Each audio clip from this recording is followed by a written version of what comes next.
Nako, eto po mga kabayan, Ombudsman Bangaga. Good news ngayon, Marcoleta nagsalita.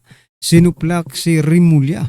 Ombudsman hindi alam ang batas. Nako, yan po ang ating alamin mga kabayan sa video ito. Pero bago po natin simulan yan, palike naman po ng video ito. Malaking tulong po yan. Maraming salamat po. At eto nga, no, bago po natin i-play yung video mga karibin natin, eto pasadahan po muna natin yung mga nagtitrending na balita. No? Dito po sa social media at unahin na po natin tong si Gadon. Ayan. O, sabi po dito ni Gadon mga kabayan, maliwanag na ikaw ang bangag at ikaw ang baliw at tanga dahil hindi mo nakikita yung mga tamang ginagawa ng administrasyon. Ang sinasabihan niya po mga kabayan ay si Senator Amy Marcos. Ayan na. Sabi po dito ni Gadon, tamang ginagawa ng administrasyon. Ano po ba? No? Pakilatag naman po, Gadon, kung ano po yung mga tamang ginagawa ng administrasyong ito. Kasi hindi po magkakaganyan ang taong bayan kung tama po ang ginagawa ng administrasyong ito. Diba? O, sabi po dito ng ating mga kabayan, sabi po ni Dylan na mag-react na si Maitama. Nag-react na si Maitama. Bukod sa Maitama, parang si Trillanes din ito eh. Itong si Gadon, no? Aso rin ito eh. No? Mas masahol pa po ito sa aso mga kabayan. Okay? Tama ba yung inilibing ka sa mga involving ngayon. Sabi ni Carlos, no? Tama bang yung involving ka sa mga magnanakaw tapos nagrereklamo ka? Gadon, mental health incapacity, katang ina mo. Kasupot yan, sabi po ni Carlos. Grabe naman si Carlos, okay? Sabi naman po ni Rolando, tama, mismong pamilya sinisiraan. Nako. Hindi naman po sila basta-bastang pamilya lang. They are public servants, no? So, kung normal na pamilya lang yan, okay sana, wag mong siraan kasi pamilya kayo eh, di ba? Pero mga public servants kayo, marami po ang nakakakita sa mga ginagawa ninyo. Hindi naman pwedeng i-tolerate mo yan. Kasi bukod sa kapatid mo, no? Bukod sa pamilya mo yan, mga public servants po kayo. Diba? Sabi po dito ni Jules, gano'n Wang Bu. Malaki na ang sayad ng utak.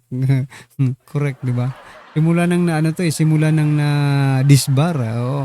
Yung masyadong iba na si Gadon mga kababayan. Pero pagka upo pa nga lang eh, nung kampanya pa lang mga kababayan, ibang-iba na si Gadon nung mga nakaraang taon eh, no? Nung previous administration kaysa sa administration ngayon.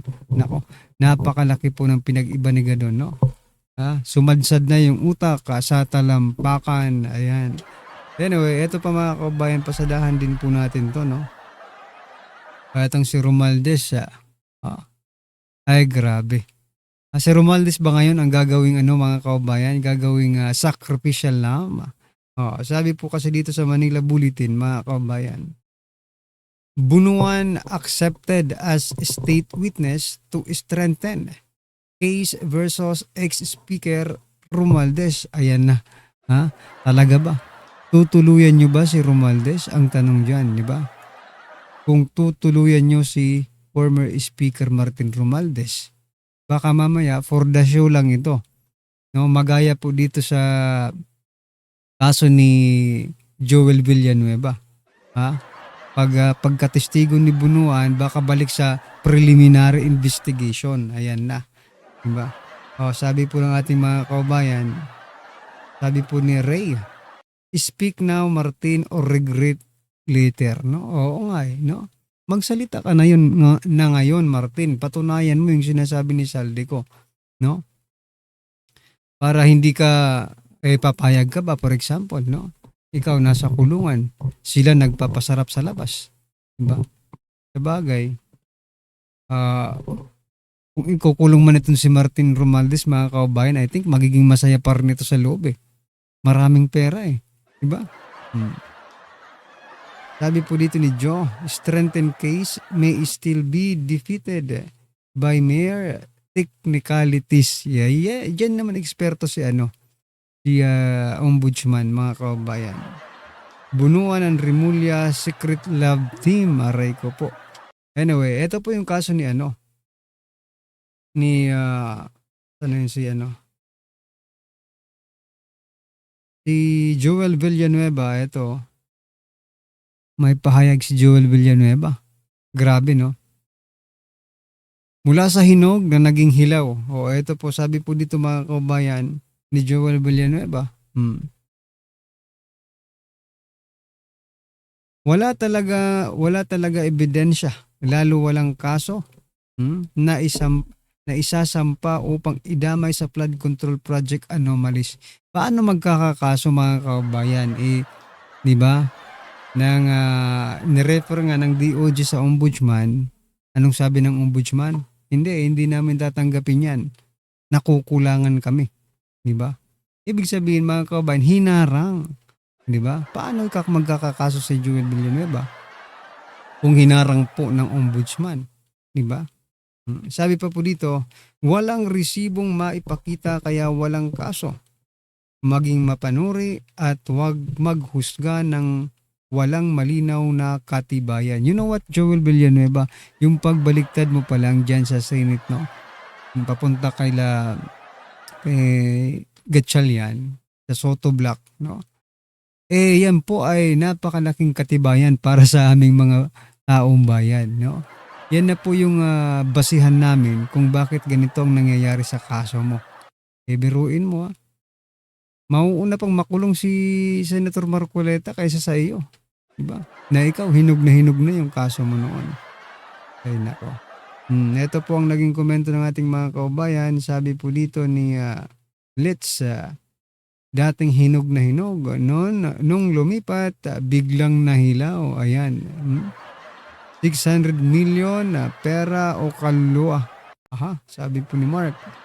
Sabi po ni Jan, wag na Joel, di naman halata. Oo nga. Pero mukhang may resibo ng paglipat mo sa kabila. Yun lang, yun yung sinasabi ko, mga kaubayan, no? Na yung paglipat mo pa lang, yun na ang nakikita naming ebidensya, no? Sabi po dito ni Mary Hope, let their own conscience will hurt them. Wag nating yan. Hayaan natin sila kung may konsensya si Joel Villanueva, no? Pastor pa naman ito, mga kaubayan, no? Anyway, ano po masasabi niyo dyan? Just comment down below at eto. Eto na po si President Bongbong Marcos Jr., mga kaubayan. Yan, no? PBBM lumipad na patungong Canada para sa official visit kasama si Lisa. Ayan. Ibig sabihin, mga kaubayan, nandun na. Okay, iniiwasan ba ni President Bongbong? Sa bagay, naka-schedule na yan eh. We cannot say na iniiwasan niya itong mga kaguluhan dito sa ating bansa. Naka-schedule na daw at hindi na pwedeng i-reschedule, mga kaubayan. Pero, sabi nga ni Senator Amy Marcos, uunahin pang lumipad sa Canada kesa ayusin ng bansa. Diba? Pero paano ba natin maaayos ang bansa? Diba? Kung ang problema natin ay ang presidente. Ang presidente napasimuno, yan ang sabi ng ating mga kabayan, napasimuno sa mga kalokohan. Kasi siya ang tinuturing na mastermind. No? Wala rin naman tayong ibang masisisi kasi siya naman ang pumipirma dyan po sa budget na yan, mga kabayan. No? Anyway, ano po ang masasabi niyo dyan? Just comment down below at eto, pasadahan na po natin yung video, mga kabayan. Pasok ka. Nila na yung contribution daw, and ito hindi ko talaga maarok kung saan ang galing ito eh. At kitang-kita nyo naman nung ini-interview si Miko Clavano, yung batang yan, noong pang nasa DOJ yan, puro kapwitan na sinasabi eh, ha? Oo. Ano yung invention? Kitang-kita nyo, hirap na hirap siya. Kita mo yung mata niya, yung kilos niya, di ba? Malikot ang mata. Malikot Hindi ang makatingin mata. sa mata. Ang kinakausap. malikot. Oo. Alam mong hindi niya malaman kung saan niya huhugutin yung kanyang paliwanag kung paano Obviously. naging plunder eh. Hinuhugot yata niya sa puwet niya eh. Oo. May Yung paliwanag. pagsisinungaling. Na plunder daw yon. Nakikinig ko, naaawa ako hindi maintindihan. Yung batang yan, alam mo, malaki ang future noon eh. Pero showbiz na lang sana. Oo. Kasi magandang lalaki eh. Alam nyo, hindi, pero tama yung ginagawa ni Remulla na magandang lalaki. Yung kanyang alter ego. tagapagsalita. Oo, kasi ang pangit niya eh. Oo. Aray ko. Para mabalance! Pero attorney, maganda to na ang sabihin niya yung katotohanan kasi parang binabago niya. Ah, hindi niya sasabihin yun kasi kasama yan sa katutaan, Katutaan. ni Remulla, di ba? Wow. Pero sabi nga nila, di ba? Oo. Hindi nila sasabihin ang katotohanan. Kita mo, pinipilit nila. Yan daw ginawa tungkol doon sa kontribusyon na 75 million kay Senador Marcoleta ay plunder. Bakit daw? Sabi niya, hindi daw necessarily public funds ang plunder. Okay. Ganun? May katuwiran naman. Tayo iparehas dito. Ngunit, hindi po porket binigyan ka ng more than 75 million. Ay plunder na yon. Lalong-lalo na kung napakalinaw naman ng paliwanag, di ba? Na ito ay kontribusyon, hindi suhol. Ayan. Ngayon, eto suriin natin. Ano ang mga elements ng plunder? Yan. Yun. Basahin mo, Jubes. Well, syempre, Ito yan. Nandito sa Section 2 of yung Plunder Act o Republic Act 7080. Oo. Ano Ang nakalagay? plunder is committed ng mga public official na meron sa sarili nila o ang conspiracy ng iba. Ito yung nag-accumulate sa amasses or acquires ill-gotten wealth. Gulugin mo naman So, baka amases ka ng amases. Eh, Baka ito sabi si ano? Meneses Carpio yan Oo. ito yung kombinasyon ng overt or criminal acts. May mga criminal na aksyon. Siyempre, nagkakalaga at least 50 million pesos. Yan, okay. Pansinin natin mga kasama. Overt or criminal acts. Yan. Amounting to at least 50 million pesos. Baka yun ang sinasabi niya. Hindi nga ito. Okay. Okay naman. 75 million, ibig sabihin at least 50 million, pasok doon sa threshold pagdating sa amount. Okay. Pero, criminal act ba yung pagbigay Hindi. ng 75 million? Teka, suriin natin. Okay. Okay. Di ba sinasabi nila, tumanggap si Senator Marcoleta? Okay. Tama naman. Noon tumanggap siya, ay opisyal siya ng gobyerno. Tama naman. Ngunit, paano magiging criminal act yung pagtanggap ng pera? Kung ito ay by reason of your office. Kasi Oo nga naman mga kabayan. Ito, pakinggan muna natin ito mga kabayan sa Senator Amy Marcos, no? Pasok.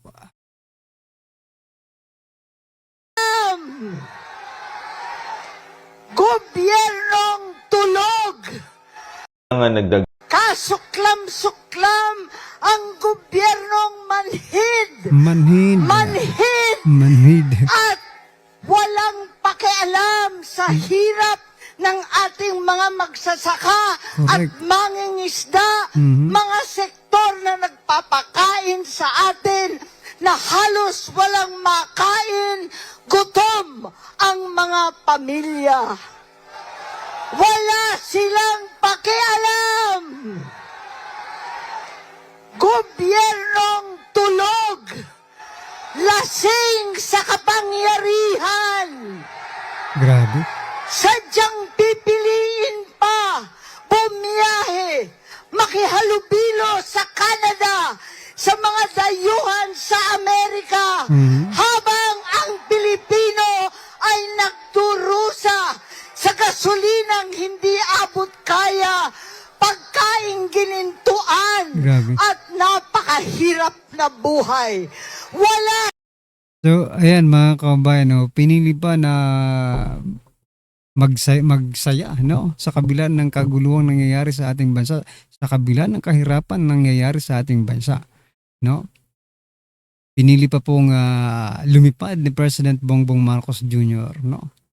Ay nako. Ito talaga mga kabayan, walang walang kaamor-amor, no? Yan po yung nakikita ko, personal opinion, na walang kaamor-amor itong si, ano bang amor sa ano? Parang walang sense of humor, no? Itong si President Bongbong Marcos Jr. pagdating po sa taong bayan, no? Wala eh. Ano ba, sige nga mga kabayan, pag narinig niyo yung pangalang Marcos, anong first impression ninyo? Diba? Sa akin wala eh, no? May nararamdaman ba kayo? Kahit kaunting pagmamahal man lang mga kabayan sa presidente natin. No?